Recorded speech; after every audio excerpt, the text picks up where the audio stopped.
Pour moi, l'argent, c'est un moyen, c'est un instrument qui permet de mettre en place tous les éléments dont on a besoin, tout le cadre dont on a besoin pour vivre une vie heureuse et épanouie.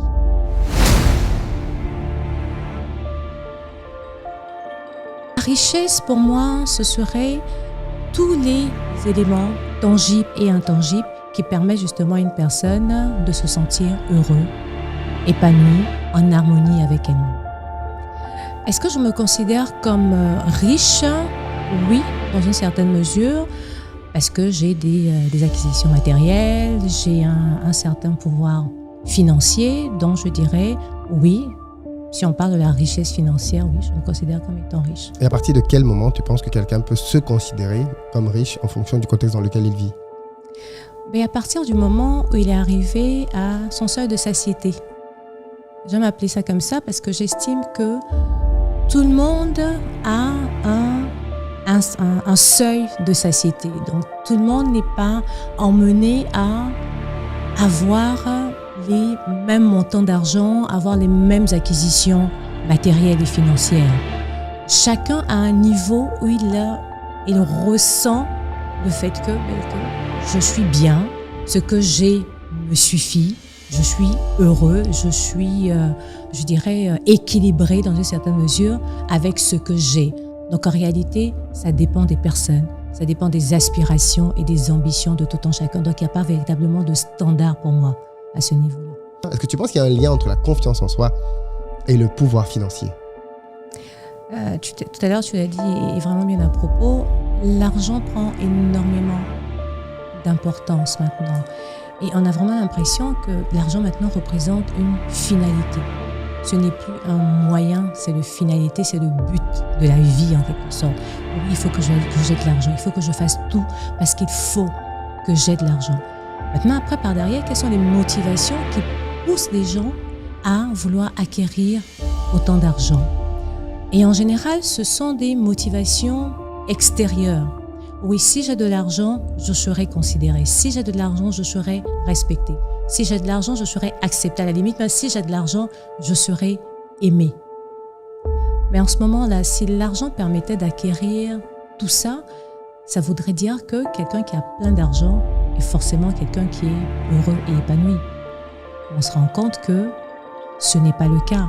Sinon, on ne verrait pas des personnes riches, en folie, qui se retrouvent dans des addictions, dans de la drogue, etc., qui même se suicident ou qui tentent de se suicider, mais parce que finalement...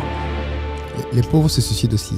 Oui, les pauvres se suicident aussi, mais on peut se dire, oui, ok, le pauvre, il se suicide parce que justement, il a une vie qui est peut-être trop triste. On peut le dire ainsi. Mais si on part du principe que quand on est riche, on peut acquérir tout ce qu'on vient de citer, ça veut dire qu'il n'y a aucune raison que les riches ne se sentent pas en perpétuel bien-être. Mais si un riche, tel qu'on l'a défini tout à l'heure, se sent en mal-être, ça veut dire que quelque part, ce n'est pas suffisant ou même les motivations qui ont poussé la personne à vouloir acquérir et à courir derrière cette accumulation financière ne sont pas des motivations qui sont complètement saines. Parce que après, à la fin de la journée, quand tu te rends compte que tu as voulu beaucoup d'argent parce que tu t'es dit qu'avec cet argent, tu seras respecté, accepté, aimé, et puis tu te rends compte que finalement, non, je ne suis pas aimé, non, les gens sont avec moi juste à cause de mon argent, et dès qu'ils ont l'impression que quelque part ça bascule, ils se détournent de moi, forcément, à ce moment-là, ça remet beaucoup de choses en question. Quand on lie sa valeur c'est ce qu'on constate à aussi. sa possession, à ses possessions matérielles, en ce moment-là, moi je trouve qu'on fait fausse route. Comment tu fais alors quand tu vis dans une société dans laquelle c'est, j'ai envie de dire 100% ce qui est valorisé? C'est ce qu'on voit dans nos pays aujourd'hui. Et dans le monde même, ce n'est pas un phénomène uniquement africain. Les personnes qui sont riches sont considérées. Les personnes qui ont beaucoup moins d'argent, à la limite, on les supporte. Mais est-ce que c'est ce qui devrait être? Ah, non, je ne pense pas. Il y a ce qui est, et la question qu'on doit se poser, c'est véritablement, est-ce que c'est ce qui devrait être?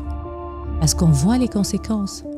On voit à quel point cette soif d'argent et le fait d'avoir complètement sacralisé l'argent finalement pousse les gens à des comportements complètement contre-productifs et des comportements quelquefois même qui ne sont même plus humains à la limite.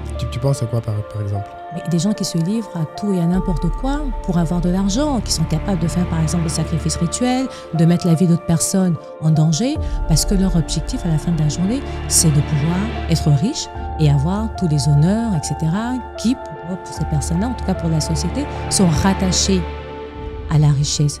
Et tant qu'on continue d'être complètement orienté par cette vision de l'argent, par cette soif de l'argent, pour moi, on passe à côté de beaucoup de choses. On passe à côté de beaucoup de valeurs et on passe finalement à côté du sens de sa vie. L'argent, c'est important, c'est indéniable. Mais est-ce que l'argent doit être une finalité?